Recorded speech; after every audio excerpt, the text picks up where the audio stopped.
بعد باب ساعات الوتر. وقال أبو هريرة أوصاني رسول الله صلى الله عليه وسلم بالوتر قبل النوم.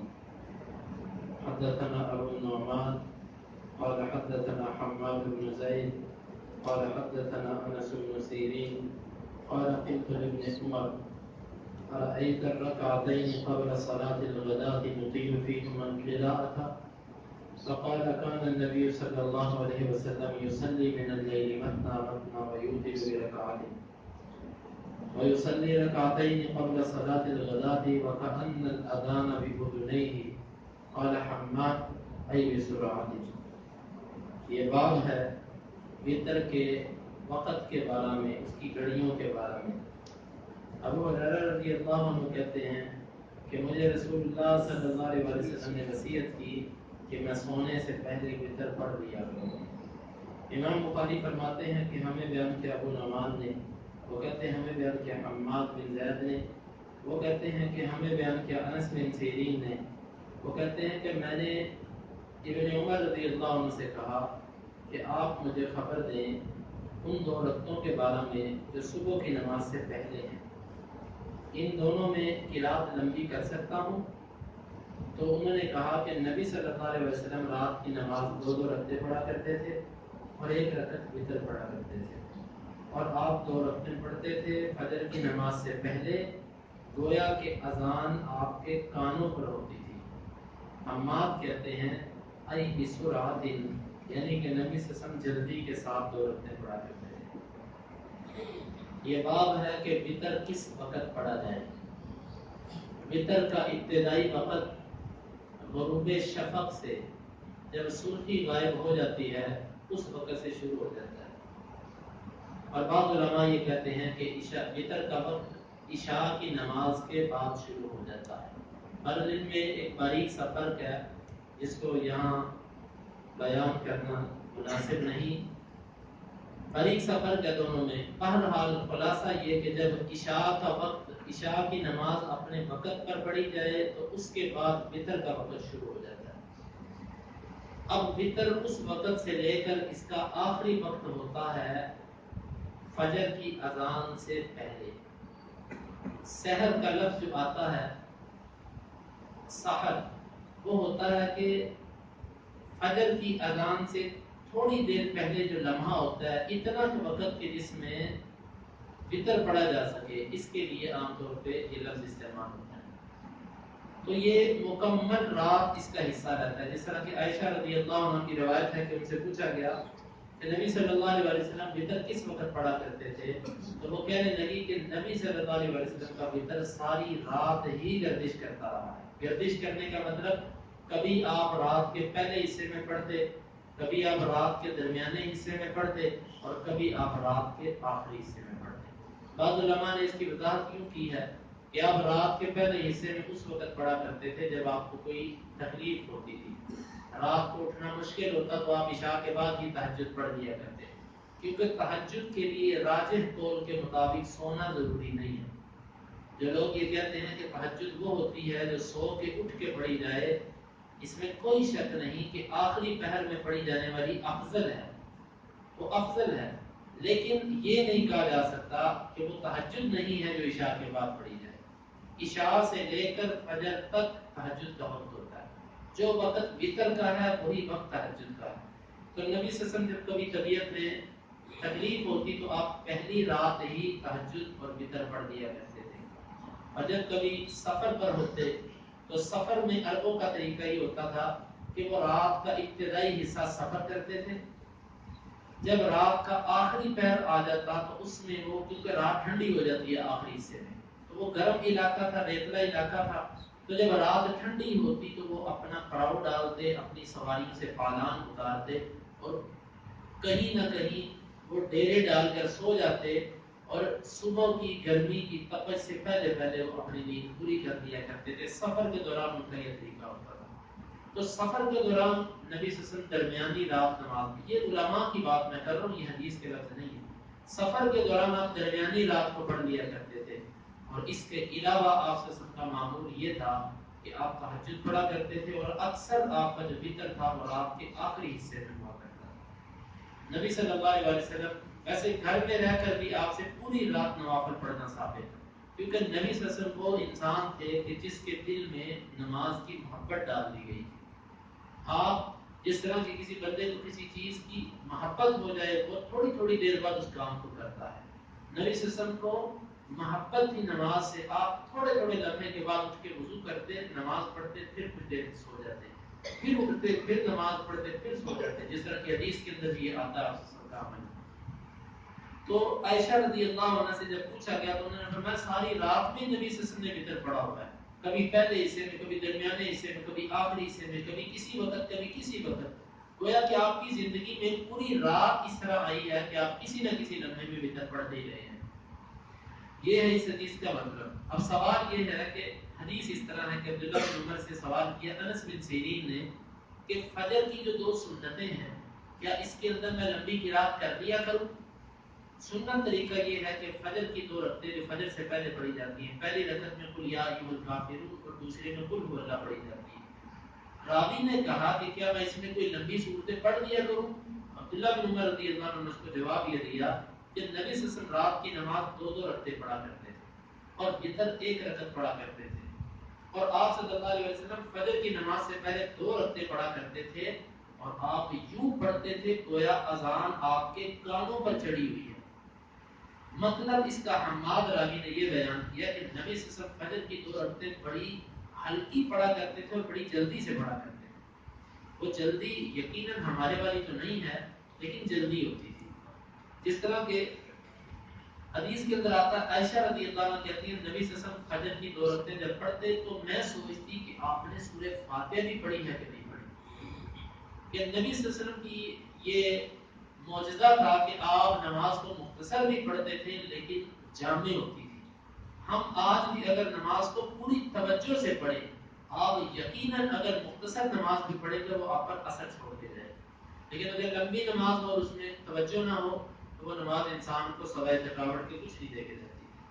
تو یہ عبداللہ بن عمر نے کہا کہ نبی صلی اللہ علیہ وسلم کا یہ طریقہ تھا کہ آپ جلدی سے پڑھا کرتے تھے۔ یہاں سے 2-3 باتیں معلوم ہوئی، ایک تو یہ کہ آپ فجر کی سنتیں آخری وقت میں پڑھا کرتے تھے۔ یہاں پر ابن حجر نے وضاحت کی ہے کہ اذان سے مراد اقامت ہے، آپ سنتوں کو آخر وقت میں پڑھا کرتے تھے گویا کہ اقامت سر پہ چڑھی ہوئی ہے، اقامت کا وقت ہو چکا ہے اور آپ جلدی سے سنتیں پڑھ کے پھر مسجد کی طرف نکل آتے، بلال آتے آپ کو کہتے کہ نماز کا وقت ہو چکا ہے، آپ چلتے، اقامت ہوتی تو آپ نماز کھڑی کر دیتے۔ یہ تھا نبی صلی اللہ علیہ وسلم کا طریقہ۔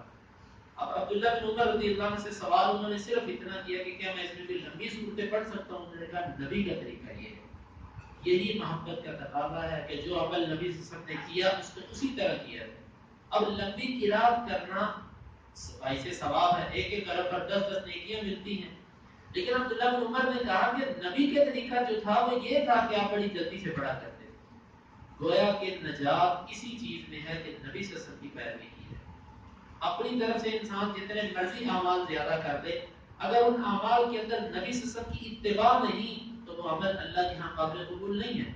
عمل کی قبولیت کے لیے شرط یہ ہے کہ ایک وہ عمل خالصتاً اللہ کے لیے ہو اور دوسرا وہ عمل خالصتاً نبی صلی اللہ علیہ وسلم کے طریقے کے مطابق ہو۔ اگر نبی صلی اللہ علیہ وسلم کا طریقہ نہیں ہوگا تو اس عمل کے کا اللہ کے ہاں کچھ فائدہ نہیں۔ اور یہاں سے یہ بھی معلوم ہوا کہ سوال جس چیز کے بارے میں کیا جائے عالم اس سے زیادہ بھی جواب دے سکتا ہے۔ اب سوال صرف اتنا تھا کہ لمبی قرات کر سکتا ہوں کہ نہیں کر سکتا، لیکن عبداللہ بن عمر نے ساتھ 2-3 باتیں اور ذکر کر دی کہ رات کی نماز 2 رکعتیں ہوا کرتی تھی، وتر 1 رکعت پڑھا کرتے تھے۔ تو یہ مصلحت کے تحت بعض دفعہ عالم زیادہ چیزیں بتلا دے تو یہ بھی کسی فائدے سے خالی نہیں ہوتا۔ تو یہاں سے معلوم یہ ہوا کہ نبی صلی اللہ علیہ وسلم ایک وتر پڑھا کرتے تھے اور وہ بھی رات کے آخری حصے میں پڑھا کرتے تھے، یہ امام بخاری کا استدلال ہے۔ اور رہی ابو ہریرہ کو وصیت کرنے والی بات تو اس میں یہ ہے کہ نبی صلی اللہ علیہ وسلم ابو ہریرہ طالب علم تھے، اور طالب علم جو ہوتا ہے عام طور پر سارا دن محنت کرنے کی وجہ سے یا مزدور آدمی سارا دن محنت کرنے کی وجہ سے اس کے لیے رات کے آخری پہر میں اٹھنا مشکل ہوتا ہے، تو اس لیے ایسے لوگوں کے لیے یہی ہے کہ وہ رات ہی کو وتر پڑھ کے سوئیں۔ ویسے بعض روایات کے اندر آگے حدیث آئے کہ نبی صلی اللہ علیہ وسلم نے فرمایا کہ جعلوا آخر صلاتکم باللیل وترا، اپنی رات کی آخری نماز وتر کو بناؤ. اور یہاں پر ابو ہریرہ کو وصیت کی کہ وتر پڑھ کے سو. ان دونوں میں حل یہ ہے کہ جس بندے کو یہ ہو کہ میں نہیں اٹھ سکتا وہ رات کو وتر پڑھ کے سوئے، اور جس بندے کو یقین ہو کہ میں صبح اٹھ سکتا ہوں اس کے لیے پھر بہتر یہ ہے کہ وہ رات کو وتر نہ پڑھے بلکہ آخری پیر وتر پڑھے. امام بخاری فرماتے ہیں کہ ہمیں بیان کیا عمر بن حفص نے، وہ کہتے ہیں ہمیں بیان کیا ہمارے باپ نے، وہ کہتے ہیں ہمیں بیان کیا اعمش نے، وہ کہتے ہیں ہمیں بیان کیا مسلم نے مسروق سے، وہ عائشہ رضی اللہ عنہ سے قالت، وہ کہتی ہیں کل اللیل اوتر رسول اللہ صلی اللہ علیہ وسلم وانتہا وتره الى السحر، ہر رات میں ساری رات میں نبی صلی اللہ علیہ وسلم نے وتر پڑھا ہے اور آپ کا وتر پہنچا ہے صبح تک. مطلب کہ رات کے کسی نہ کسی حصے میں کبھی نہ کبھی نبی صلی اللہ علیہ وسلم نے وتر پڑھا ہوگا، زندگی میں کسی نہ کسی وقت میں پڑھا، حتیٰ کہ سحری تک، کیونکہ سحری آخری وقت ہوتا ہے اس کے بعد وتر نہیں. ہاں البتہ جس کا وتر رہ جائے، وہ سویا رہ جائے یا وہ بھول جائے تو پھر صبح کو دن کے وقت جب اس کو یاد آئے اس وقت وتر پڑھ لیں. حتیٰ کہ آپ فجر کی اذانیں ہو چکی ہیں، آپ کو یاد آیا کہ میرا وتر رہ گیا، اس وقت بھی وتر پڑھا جا سکتا. باب ایقاظ النبی صلی اللہ علیہ وسلم بالوتر، یہ باب ہے نبی صلی اللہ علیہ وسلم کا اپنے گھر والوں کو وتر کے لیے بیدار کرنا. امام بخاری فرماتے ہیں ہمیں بیان کیا مسدد نے، وہ کہتے ہیں ہمیں بیان کیا یحییٰ نے، وہ کہتے ہیں ہمیں بیان کیا ہشام نے، وہ کہتے ہیں مجھے بیان کیا میرے باپ نے عائشہ رضی اللہ عنہا سے. وہ کہتی ہیں کہ کان نبی صلی اللہ علیہ وسلم نبی صلی اللہ علیہ وسلم نماز پڑھا کرتے تھے وانا راقدۃ، اور میں سوئی ہوتی تھی، معترضۃ علی فراشی، میں یوں لمبائی میں لیٹی ہوتی تھی آپ کے سامنے آپ کے بستر پر چوڑائی میں. فَإِذَا أَرَادَ أَن يُوتِرَ أَيْقَظَنِي فَأَوْتَرْتُ، بس جب آپ وتر پڑھنے کا ارادہ کرتے تو آپ مجھے بیدار کر دیتے تو میں وتر پڑھتا. اس سے امام بخاری نے جو مسئلہ ثابت کیا کہ اپنے گھر والوں کو وتر کے لیے اٹھانا یہ نبی صلی اللہ علیہ وسلم کا طریقہ ہے کہ جب وتر کا وقت ہوتا تو آپ عائشہ رضی اللہ عنہ کو بھی اٹھا دیا کرتے کہ اٹھ کے وتر پڑھ دو، کہتے ہیں میں اٹھ کے وتر پڑھا کرتے. معلوم ہوتا ہے کہ تہجد کا تعلق اصل ہے انسان کے خود ذوق اور شوق کے ساتھ. اس کا یہ مطلب نہیں کہ عائشہ رضی اللہ عنہ کے پاس تہجد کا شوق نہیں تھا، شوق تھا، بہت شوق تھا، لیکن عمر بھی چھوٹی تھی، بچپنا بھی تھا ان کا. تو نبی صلی اللہ علیہ وسلم کی تربیت کا انداز اتنا زبردست تھا کہ آپ زبردستی کسی چیز کو نہیں کروایا کرتے تھے. ہاں جو چیز اہم ہوتی تھی اس کے لیے آپ یوں کہہ دیا کرتے تھے، وگرنہ اکثر آپ کا یہ انداز تھا تربیت کا کہ آپ خود عمل کر کے دکھاتے، کسی میں شوق پیدا ہو. اب نبی صلی اللہ علیہ وسلم تہجد پڑھتے، عائشہ رضی اللہ عنہ کو اس وقت بیدار نہ کرتے، جب وتر کی باری آتی تو آپ کو بیدار کر دیا کرتے تھے کہ اٹھ کے وتر پڑھو. اس سے معلوم ہوتا ہے کہ وتر ضروری نہیں کہ وہی آخری رات کو پڑھے جس نے تہجد پڑھنی، بلکہ وہ بھی وتر آخری رات کو پڑھ سکتا ہے جس نے تہجد نہیں پڑھنی. اب عائشہ رضی اللہ عنہ تہجد نہیں پڑھی لیکن وتر کے لیے نبی صلی اللہ علیہ وسلم نے آخر رات ان کو بیدار کیا. تو اس سے ہمیں یہ سنت اپنانی چاہیے، اپنے گھروں میں اپنی بیویوں کو، اپنے بچوں کو بھی کم از کم اس بات پر عادت کرنا چاہیے کہ وہ بھی تہجد نہیں تو کم از کم وتر آخری پہر میں پڑھے. اس پہر میں اٹھ کے جو بندہ 10 آیتیں پڑھ لیتا ہے، صرف 10 آیتیں، حدیث کے اندر آتا ہے لم یکتب من الغافلین، وہ بندہ اللہ کے ہاں غافلوں میں شمار نہیں. 10 آیتیں پڑھنے میں کتنا ٹائم لگتا ہے؟ 7 تو سورہ فاتحہ کی اور 3 قل هو اللہ کی. اگر کوئی بندہ آخر پیر میں اٹھ کے ایک وتر بھی اگر پڑھ لیتا ہے نا تو اس کی 10 آیتیں بن جاتی ہیں. تو اللہ کے ہاں وہ بندہ غافلوں میں شمار نہیں ہوتا. کتنا بڑا اعزاز ہے، کتنا آسان ہے ہمارا دین.